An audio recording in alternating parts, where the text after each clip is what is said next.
I'm George Brenkert, Professor Emeritus at Georgetown University, formerly editor of Business Ethics Quarterly, and a number of other things we might talk about as we get into the interview. So I wanted to take ethics at college, and I did, and majored in philosophy. Found it fascinating, went to India, spent a couple of years there, supposedly and nominally teaching English, but since the students were generally on strike, you had a lot of time to read Indian philosophy and religion and Western philosophy and religion and literature, and got into the study more of Marxism, and even Soviet Marxism at that time, and decided I needed to come back for a Ph.D. in philosophy in the United States. And as I moved through that program, I became interested in more naturalistic approaches to ethics. So my dissertation had to do with questions of prudence.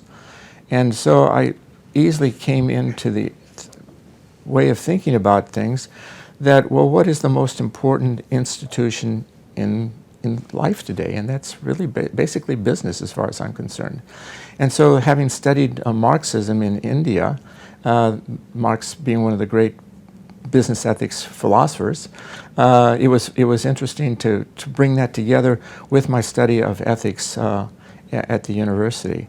Part of looking at Marx had to do with alienation, and I thought that was maybe a naturalistic way we could approach, sort of tie in ethical questions into naturalistic issues, into how people viewed themselves, and basically in some forms of human nature.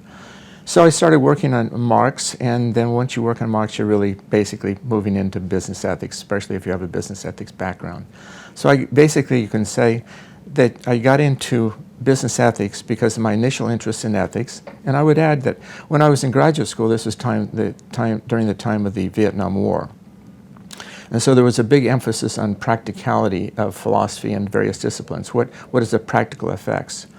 So my interest in ethics, doing this during the Vietnam War, in which the emphasis was on practicality and how people were supposed to apply what they were learning, tying in with the interest in the naturalistic approaches to ethics, and then looking at the major institution in the world, in the United States, being business, and then it was easy to get into business ethics from there. So you might say this interest in ethics, my naturalistic approach, Marxism, all brought me to business ethics. That has involved most recently looking at trying to identify what I would like to call a kind of normative dynamic of business that leads to various ethical issues, ethical problems, ethical misdeeds that take place in business, at least as they are viewed from outside of business. And then see how I can match that with an ethical theory that is not simply the ethical theory of everyday life that is applied without alteration or without any kind of different changes to business, but takes into account special characteristics of business. That I've been working on for the past couple of years.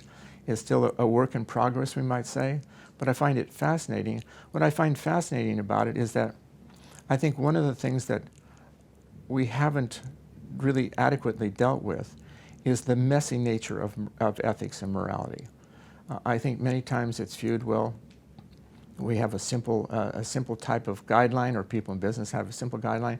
Would you be willing to tell your mother? Would you be willing to see it in the front page of the New York Times? Well, that's not going to work very well. But I think the messiness, the dirty hands questions that arise, the tragic kinds of issues that people face, the dilemmas they face, we haven't given sufficient attention to. And so looking at this normative dynamic of business, I'd like to bring in this other view of morality that I've been working on, trying to develop for myself, at the same time putting it, and this is the third dimension of this project, so that's why it's a large project, taking longer than I would like. The third dimension is putting this all in a much more social and political context. Here you might say my background in political philosophy and Marx is coming back to the fore, because I think in some sense it's clear that businesses are political organizations, that ethics has a strong political side. If you go back to Aristotle, his ethics was part of the politics. And so I'd like to bring these three different aspects of my interests and my research together and crystallize them in some way that I find persuasive, then I can persuade other people that it's also persuasive. So that's where I'm going in my current research. That's great. I think the whole role of power in society, the role of power with regard internally in organizations, and the role of power that business organizations exercise in society, I don't think business ethicists have come to terms with that sufficiently. The problem is people get put in different types of situations in which their pressures are so great, it overcomes those ethical qualms they might have. Power is exercised in one sense in terms of direct commands and people being punished if they don't do certain types of things. Power can be exercised by not inviting people to meetings, excluding people from meetings, so they don't know what's going on, so they're marginalized. Power is exercised in that way. Power is exercised by setting the agenda of meetings so certain types of issues don't come up. So different levels and different kinds and different gradations of power that you can see going on in an organization. And if you think of power simply as sort of the strong arm type of thing, you're missing the other kinds of more subtle forms of power that we exercise over people through herd mentality, through peer pressure, through a wide variety of ways in which we are affected by those people around us and those people to whom we are supposed to report, those people who have authority over us. There's just a whole set of subtle dimensions that I think we need to explore, those that get people to do things that they might not otherwise do or would not otherwise do, but they feel that they have to do it because this person has required them to do it, because they've been excluded from the meeting, they haven't had a say, they didn't feel they could speak up in the meeting. The issue they wanted to talk was not allowed to be on the agenda. There was a good example of one business, I won't mention his name, in which the chief financial officer had requested a statement from his subordinates with regard to their the economics of their finances and where the profitability and the like, and they came up with the results, and he said, no, those results that can't be. And so the people under him said, well, this guy's brilliant, so he must know something we don't know. So they went back and ran the numbers again. He said, what we told you the first time was correct. He said, no, that's got to be incorrect. And so they went back, and then they figured out a way so they could jimmy the accounting for that year to make things match up the way he wanted it. And then once they'd done it one year, they had to do it the next year. That business no longer exists. It was a transnational business. So it's those types of pressures that people have difficulty standing up to. Their reputation is on the line. Their income is on the line. There's huge amounts of pressures on people because this one person in an important role who exercised a great deal of power over these people was able to encourage them and to, in effect, coerce them to come up with the results that he wanted, which were not the results that were good for that business. Stephen Lukes has a classic book years and years ago in which he talks about 3 different kinds of power. And I think we need to explore those dimensions of power and how people use them both to the advantage of people in society outside of business and to the disadvantage of people outside of businesses.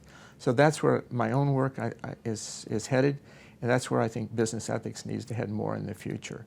We'll see how it goes.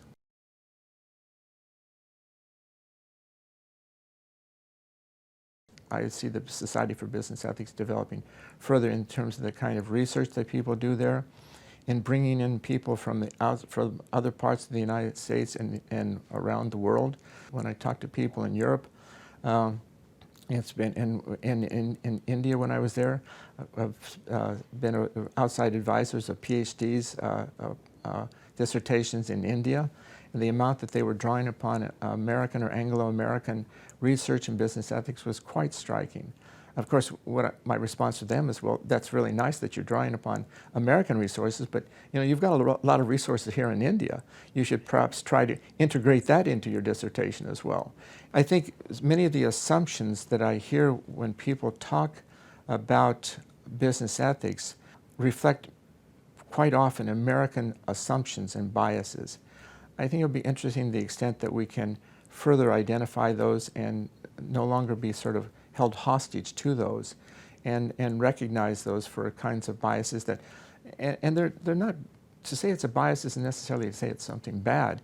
It's just an assumption that we have, and we maybe don't recognize that, and that it may not apply in other situations, or other people aren't experiencing ethical issues in the same way in which we are. And so the attempt to bring the issues of business ethics to people in their own context, to enable them, to encourage them to develop business ethics within those own contexts of which they grew up and developed, is important, which isn't to say that I don't think that those contexts may not be subject to important criticism, as well as those here in the United States.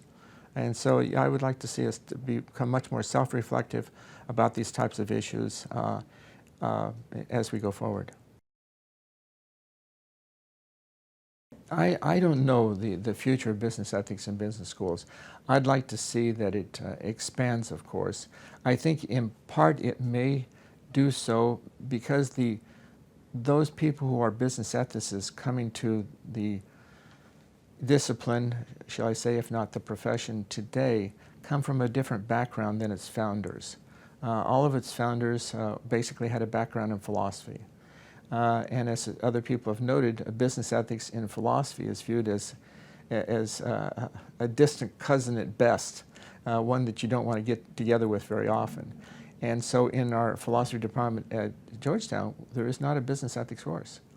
And so it's been this background of business ethicists having in philosophy that's, I think, shaped a great deal of the development of the society. The society now, I think, is much more with people with a social scientific background or a broader background than perhaps some of the initial business ethicists had. That might be more compatible with some business schools. My concern is to the extent to which it downgrades the ethical aspect of it and becomes much more a practical type of approach to how you should act ethically in a business. I think there's something to be said for looking at the more theoretical backgrounds as well. They can talk about theory in different aspects of business. Well, they can talk about it in business ethics classes as well. But you can't do it the way in which people initially did business ethics, where people come in, well, we're going to have a session on Kant, then we're going to have a session on Mill, and then we're going to have a session on this. And that was much too artificial, and that was that reflected the origins of business ethicists at the outset, and that's understandable. It's much more sophisticated these days, but I think it's also different in that I think it's much more a social scientific background that comes into business ethics, even though a good number of those people have read widely in the ethics and philosophical literature. So interesting also how this is different in different countries. In Germany and France, the Netherlands and the like, I think there's much more kind of philosophical background in those approaches to business ethics, and how that works out in contrast with regard to how it's working out in Anglo-Saxon countries is going to be interesting to follow. That's why this transatlantic business ethics network that I helped set up is interesting, because we have people from Europe coming together with people from the United States and Canada and sometimes Mexico, getting together, talking about their different approaches and the different types of ways issues they see as being important. And that's an important contribution, I think, to trying to better understand how business ethics might develop in the future.